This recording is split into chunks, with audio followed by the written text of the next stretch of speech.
राधे राधे दोस्तों।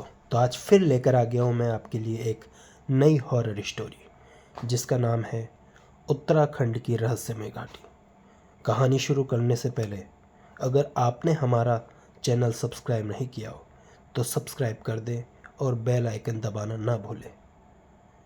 तो चलते हैं आज की कहानी पर। पिछले साल गर्मियों में मैं और मेरे 3 दोस्त ट्रैकिंग के लिए उत्तराखंड पहुँचे।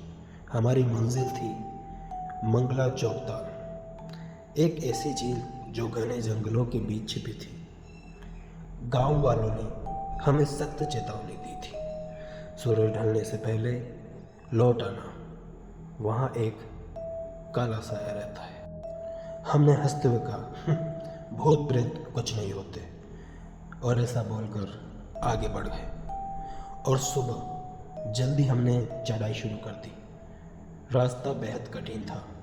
पेड़ों के बीच से आती हवा में अजीब सी सरसराहट थी, मानो कोई कानों में फुसफुसा रहा हो। दोपहर तक हम झील तक पहुंच गए। झील शांत थी, उसका पानी काले शीशे जैसा चमक रहा था। लेकिन जैसे ही हम पास पहुंचे, पानी की सतह पर हल्की लहरें उठने लगी, जबकि हवा बिल्कुल थमी हुई थी। रोहित ने मजाक में पत्थर फेंका और तभी पानी में से अजीब सी हंसी सुनाई दी। हम सब ने एक दूसरे को देखा, लेकिन किसी ने कुछ कहा नहीं। शाम तक हमने टेंट लगाया। आग जलाकर बैठते ही माहौल बदलने लगा। ठंडी हवाएं चलने लगी और झील के चारों ओर धुंध छाने लगी। अचानक हमें लगा कि कोई हमारे चारों तरफ घूम रहा है। पत्तों के बीच से सरसराहट और टहनियों के टूटने की आवाज़ आने लगी। अचानक झील के किनारे हमें एक आकृति दिखाई दी। वह सफ़ेद कपड़े पहने हुए एक औरत थी। उसका चेहरा अध जला और आंखें लाल अंगारों की तरह चमक रही थी। बाल बिखरे हुए थे और उसके होंठ से खून टपक रहा था। उसने धीमी लेकिन बेहद डरावनी आवाज़ में कहा, यह मेरी जगह है, तुम क्यों आए हो? हम सब जड़ हो गए।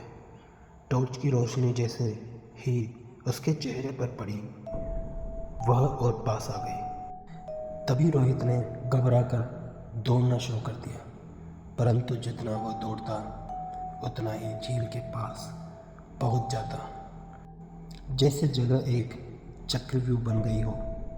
अचानक औरत ने लंबी चीख मारी और रोहित पानी में गिर गया। उसकी चीखें रात की खामोशी को चीरती रही, लेकिन हम कुछ नहीं कर पाए। उसकी देह झील में समा गई और पानी शांत हो गया, मानो कुछ हुआ ही न हो। हम दोनों दोस्त घबरा कर भागे और पूरी रात भटकते रहे। सुबह होने पर किसी तरह गांव पहुंचे। जब हमने सब बताया तो एक बुजुर्ग ने गंभीर स्वर में कहा, वह आत्मा एक युवती की है। सालों पहले उसका विवाह एक लड़के के साथ तय हुआ, लेकिन लड़के ने उसे धोखा दे दिया। शर्म और दर्द में उसने इसी ताल में छलांग लगा दी। तब से उसकी आत्मा हर उस इंसान को बुलाती है जो यहाँ रुकने की गलती करता है। आज भी जब रात गहरी होती है, मुझे वह लाल आंखें और अरुण की चीख याद आती है और मेरे कानों में गूंजती रहती है।